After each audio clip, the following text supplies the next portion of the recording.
ছেড়ে হঠাৎ করে মুখ লুকিয়ে পালিয়ে এলেন কেন?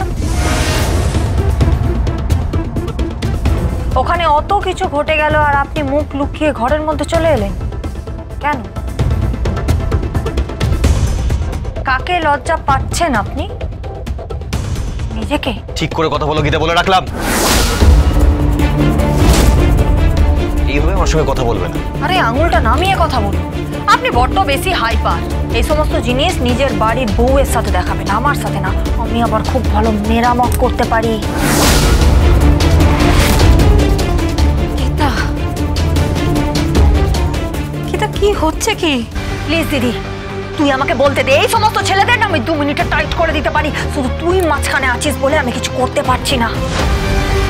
আমার দিদি আপনার স্ত্রী,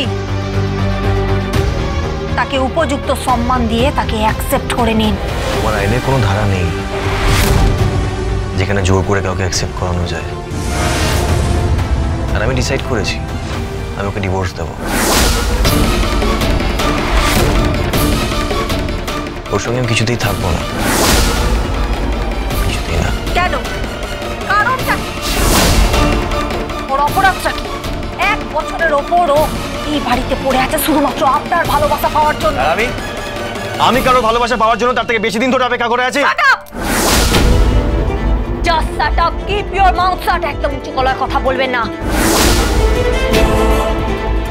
আর সাত্বিক মুখার্জি, এক জীবনে একই সাথে সবকিছু পাওয়া সম্ভব নয়।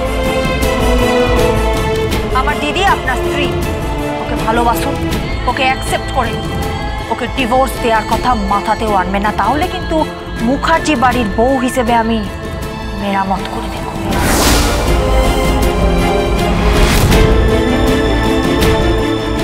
এভাবে জোর করে ঘরে চাপিয়ে যাবে নাকি? না না, কি মনে করোটা কি তুমি? এভাবে সংসার চলে?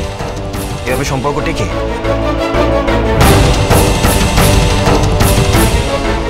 সম্পর্ক এভাবেই টেকাবে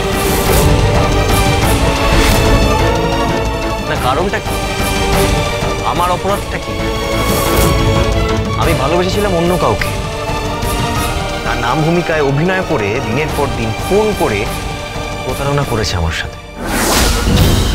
একের পর এক মিথ্যে বলেছে, ভালোবাসার কথা বলেছে, আর অসংখ্য টেক্সট আছে তার ওই নাম্বার থেকে।